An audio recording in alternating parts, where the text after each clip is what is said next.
What's going on there, y'all? John from Honlap RC. This time we're taking a look at the Terremoto V10 or Terremoto 10 V2.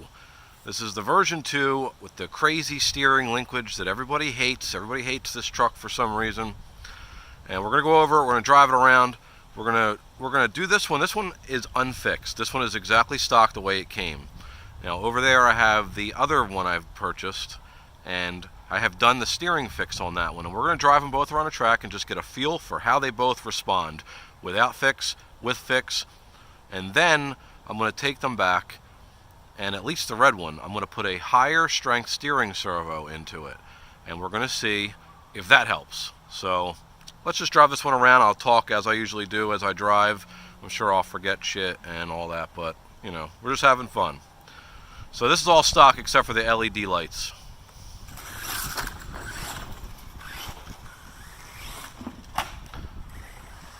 And I have not ever driven this on this track. Ooh.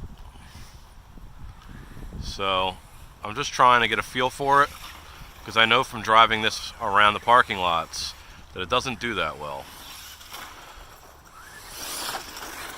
So here's one of the reasons why. Most vehicles, so as they turn, let's bring it over here so we can get a better view. So most vehicles, as they turn, when you're finished turning, the wheel will spring back to center for you. So you can kind of turn, let go, and it'll kind of center itself back out. Well, you can see that this one just doesn't do it. It just doesn't have enough strength to return the wheels to center, so you can't let go of this. And you always have to be moving this around as if, yes, as if, oh man, son of a, so you got to be moving that around as if it's not going to spring back. And the problem with that is your brain, if you drive RC cars a lot anyway, your brain isn't triggered to do that because usually they spring back. So you find yourself not driving this truck properly. I mean, it's not horrendous, but it's definitely not like an in-control vehicle. You know, other than that, other than the steering issue, I really like this truck. It runs good. It's got a very powerful motor. It's fast. Well, I haven't had a chance to, we haven't broken it. I've given it to both of them to my kids to play with. And we did actually break the red one. We broke the rear hub carrier. The little piece that sticks off to hold the, whatever that bar is that goes up to the gearbox, broke off. And all I had to do was swap it around because they're like left and right. So I just took the hub carrier, spun it around, put it all back together again. We were running again. Try doing that with another brand. Oh yes, oh yes.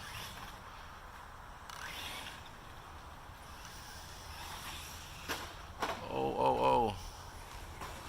Oh, you son of a... So I guess I gotta hit those a little slower.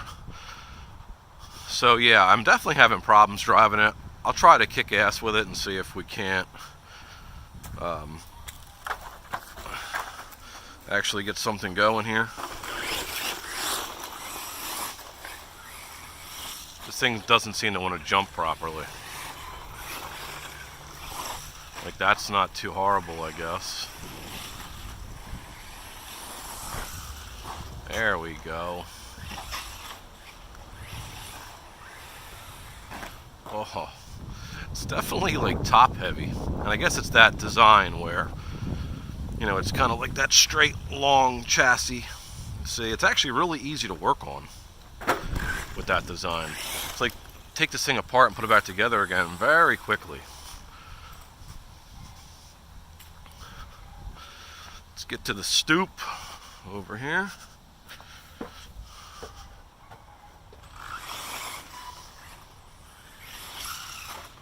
Oh man, why am I even at the stoop? I'm just having problems with it flying at this point. Screw the damn steering. No. Oh. This is horrible. I might as well just walk around the center. The problem with walking around the center is I always feel like you guys don't get a good view. if I'm at the stoop, I know you get a good view. Son of a bitch.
Seems like I can only drive shitty when I'm up here.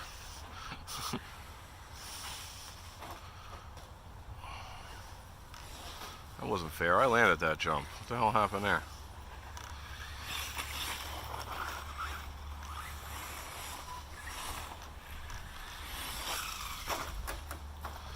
Whew, this truck's not a jumper. Really horrible. For a monster truck. Especially when we just had that Arminatorius out here and it just soaked up all the jumps. It was just so nice. At least the suspension, man. Wow.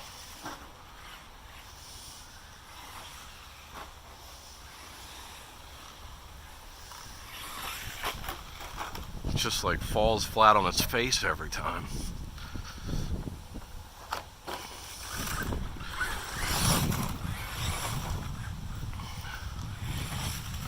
And like, I would think that this is kind of marketed for what I'm doing it. Like, it's a monster truck, yes, but it has smaller wheels.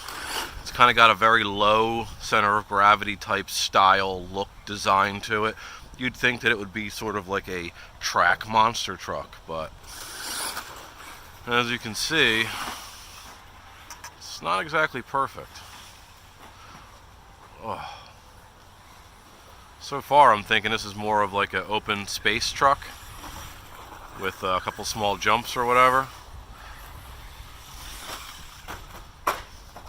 Especially for my kids, because they like to go fast and I don't like them breaking my expensive shit.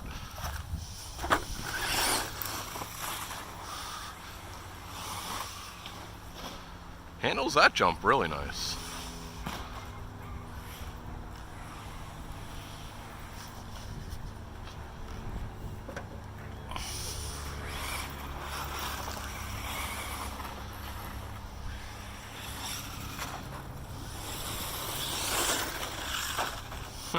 Alright, so that's enough of that one. So it definitely felt like it just wasn't springing back, and that it wasn't going to spring back.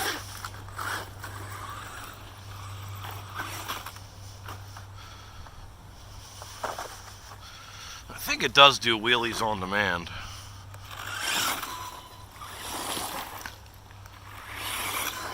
At least it usually does.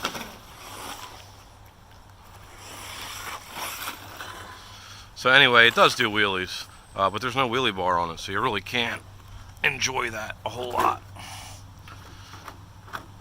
All the goodies. Let's go ahead and give it a turn off. Let's grab this one.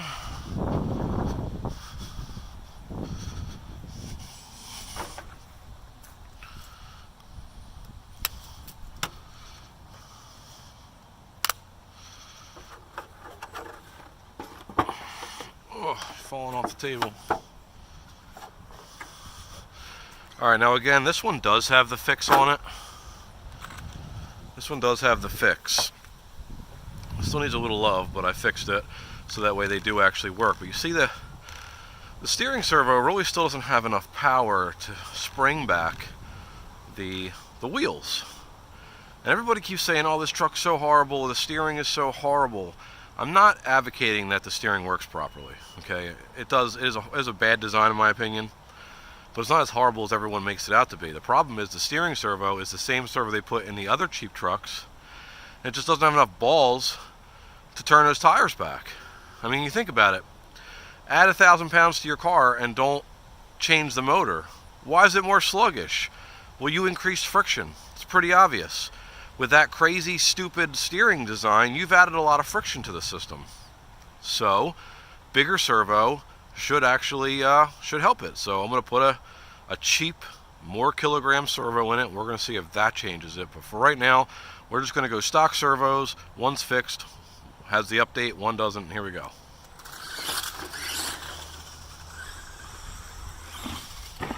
This thing's not tracking properly. I'm going to have to straighten the wheels out a little bit. Seems like it's pulling a little bit that way.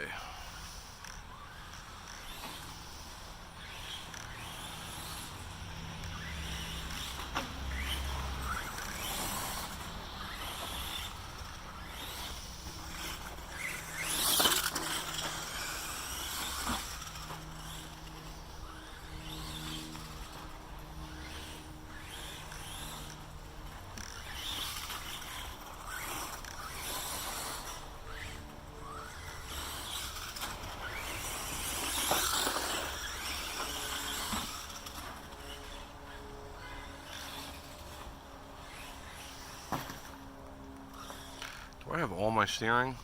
Seems like I do not.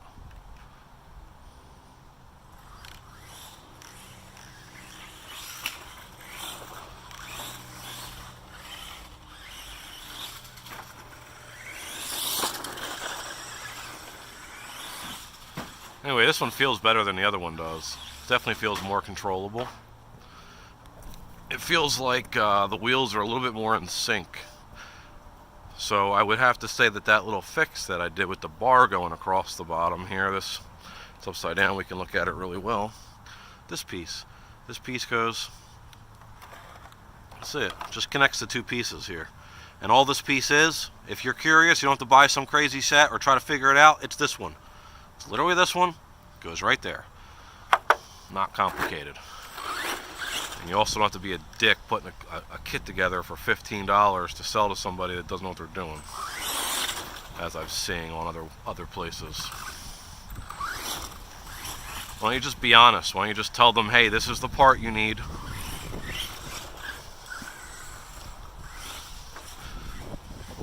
I don't know. I have a problem with that, I'm sorry. One of the reasons why I started this channel, no BS reviews. Get the real facts.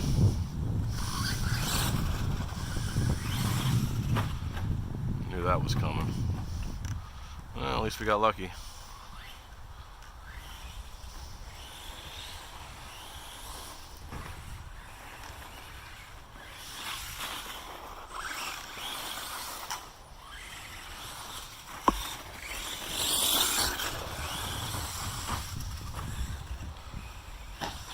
Woohoo! No, yes. This is just running, we're running both these on 2S. It's obviously, I'm sure it would be faster if we were on 3S. I don't even know if these trucks run 3S. I'm thinking they do.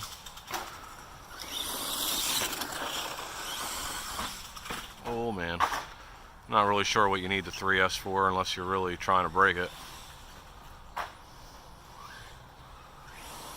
It's a problem today. Everybody wants more and more speed.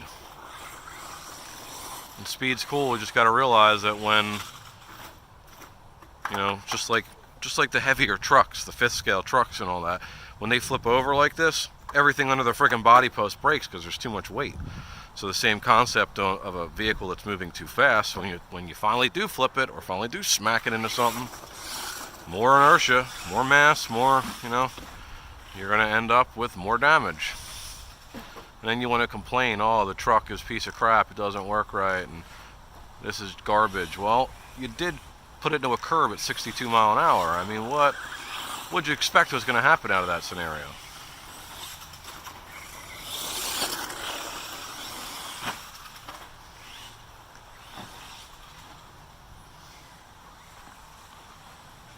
Come on.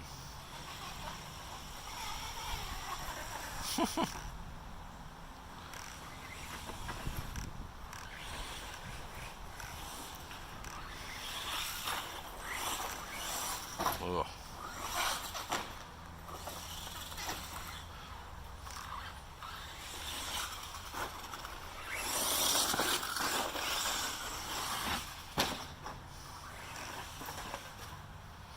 So, I mean, all in all, I wouldn't buy a Terremoto. Like, I wouldn't recommend you buy one. I would just say if you're looking for a Terremoto, then I would just look for something different, personally. Unless you can get a really good deal on it and you're willing to buy an extra piece to fix the steering and $20 or so to get yourself a halfway okay steering servo. I think if you do both of those, you got yourself a pretty decent little truck, but only if you can get them cheap. Like, I would not have bought these trucks with all the problems that I read about before I bought them and watched videos, unless I got a killer deal. So the one we're driving now, I paid $100 for, and the black one over there I paid $150, and they're both like, well, this one was a little bit more beat up, but the other one was virtually brand new. So for $50 less than I would have paid for one brand new one, I got two, and my kids can beat them up and have fun while I race my monster trucks that are fast. Kind of worked out for me.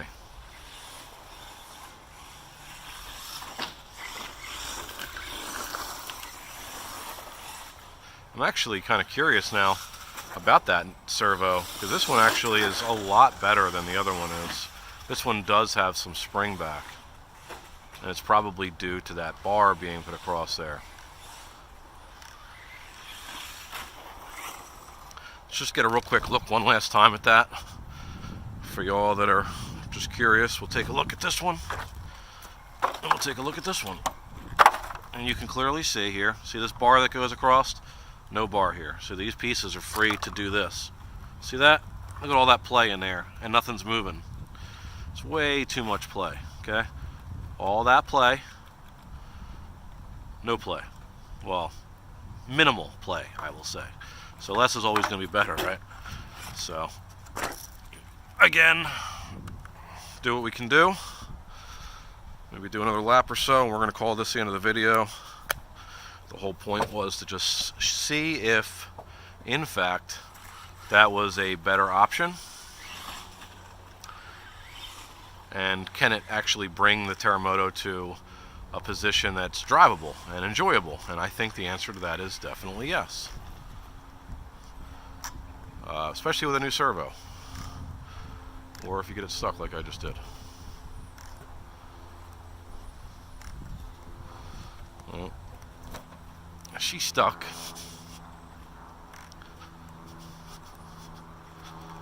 Are we dead?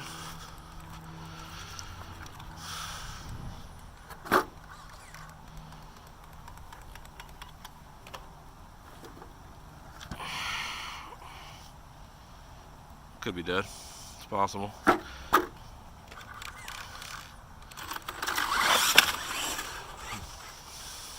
I just overheated the motor, put it in the temporary cutoff because I had it stuck like that. I was trying to get it to move.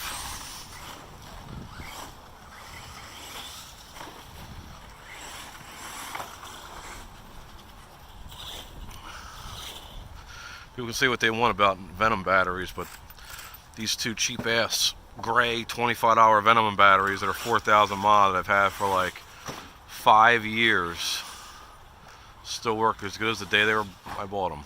Well, that was a good one.